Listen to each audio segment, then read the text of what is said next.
দ্রব্যমূল্যের যে ঊর্ধ্বগতি বর্তমানে, তার উত্তাপ কি আপনাকে স্পর্শ করেছে?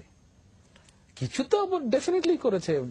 বাসায় গেলে স্ত্রী তো বলেই যে আচ্ছা এটার দাম বেড়েছে, ওটার দাম। আচ্ছা আমি আপনাকে জিজ্ঞেস করি, তো আপনারা সবসময় আমাদেরকে জিজ্ঞেস করেন দ্রব্যমূল্য কেন, মানে জিনিসের দাম কেন বললো। আপনি একটু বলেন তো জিনিসের দাম কেন বললো? জিনিসের দাম বাড়ছে, নানা কারণ আছে। আপনি আপনি আপনি বলেন না। আচ্ছা একজন পলিটিশিয়ান হিসেবে আজকে আমি একজন সাংবাদিকের কাছে জানতে চাই, আপনি বলেন তো জিনিসের দাম কেন বাড়ছে?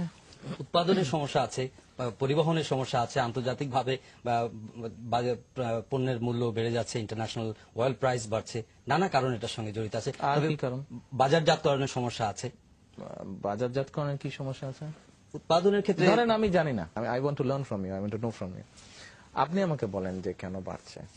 চালের, ধরেন চালের কেজি এখন যদি আমি ধরে নিই 19-20 টাকা, এবারে চালের কেজি 18 থেকে 20 টাকা যদি ধরে নিই আমি, এটাকে কেন 10 টাকা করা সম্ভব না? সম্ভব নয় কেন? আমি আপনার কাছে জানতে চাচ্ছি। সেটা আপনার বাজার ব্যবস্থার উপরে নির্ভর করছে, কি উৎপাদনের উপর নির্ভর করছে। কিন্তু 10 টাকা না, 10 টাকা ধরেন আপনার ইন্টারভিউ আমি নিচ্ছি, 10 টাকা কেজি কেন দেওয়া সম্ভব না? দেওয়া কি সম্ভব? সম্ভব নয়, কিন্তু সেটা কেন সম্ভব নয়? সম্ভব নয়, আমি তো মনে করি সম্ভব। 10 টাকা, কারণ এটা প্রতিদিনের বাজার চিত্র পাল্টে যাচ্ছে, উৎপাদন ব্যবস্থার সঙ্গে এটা সম্পৃক্ত। উৎপাদন ব্যবস্থায় কি সমস্যা? উৎপাদনে যদি আপনি প্রপারলি যদি সার, ডিজেল, বিদ্যুৎ সেগুলো যদি আপনি প্রপারলি সরবরাহ করতে না পারেন, সেক্ষেত্রে তো উৎপাদন হ্যাম্পার হতে পারে। উৎপাদন যদি হ্যাম্পার হয় তাহলে বাজারের দ্রব্যমূল্য তো স্বাভাবিকভাবে বাড়বে না। সার, ডিজেল, বিদ্যুৎ, এবার তো আল্লাহর রহমতে আপনার বাম্পার ফলন হয়েছে। তো যদি সার, ডিজেল, বিদ্যুৎ এগুলা যদি সরবরাহ করা সম্ভব না, তো বাম্পার ফলন হলো কেমন করে? ক্রপ বেশি হয়েছে, লাস্ট ক্রপ সিজনে ক্রপ কিন্তু বেশি হয়েছে। এক্সপেক্টেড যেটা গ্রোথ ছিল বা এক্সপেকটেশন যেটা ছিল আল্লাহর মতে তার থেকে বেশি হয়েছে।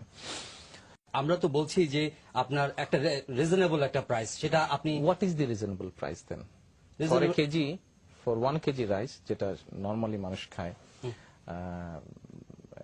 আপনার 28 বা 29 যেটা আছে, 28 বা 29 যেটা আছে চালে ইরি, তো এটা ধরেন 10-12 টাকা কেজি যদি দিতে হয়, কি করা যায়, কেমন করে দেওয়া যায়? সেটা আপনার চিন্তা, কারণ আপনার দল ক্ষমতায়, আপনি সরকার, জনগণের দায়িত্ব পালন করছেন এবং জনগণের কমফোর্টের মুশকিল বুঝলাম। তো আপনার কাছ থেকে কি জানতে পারবো না?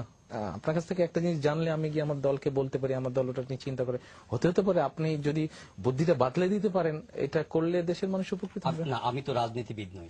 রাজনীতিবিদ না, তাহলে দেশ নিয়ে তো চিন্তা করেন। রাজনীতিবিদ হলেই কি দেশ নিয়ে চিন্তা করতে হবে? সরকার তো আমি পরিচালনা করছি, ডাজন্ট ম্যাটার সরকার আপনি প্রয়োজন, কিন্তু একটা তো উপায়, বুদ্ধি বা দেশের ভালোর জন্য তো একটা আইডিয়া দিতে পারেন। সেটার জন্য তো আপনারা ক্লিক করলে, হ্যাঁ সেটার জন্য তো আপনারা রয়েছে। না, সেটার জন্য আমরা নেই। আমরা তো ভাই আপনাদের কাছ থেকে জিজ্ঞেস করি। আমরা রাজনীতিবিদ যদি বলেন, রাজনীতিবিদ আপনাদের কাছ থেকে জিজ্ঞেস করেই তো করে। আমি তো জানতে চাচ্ছি কিভাবে সম্ভব।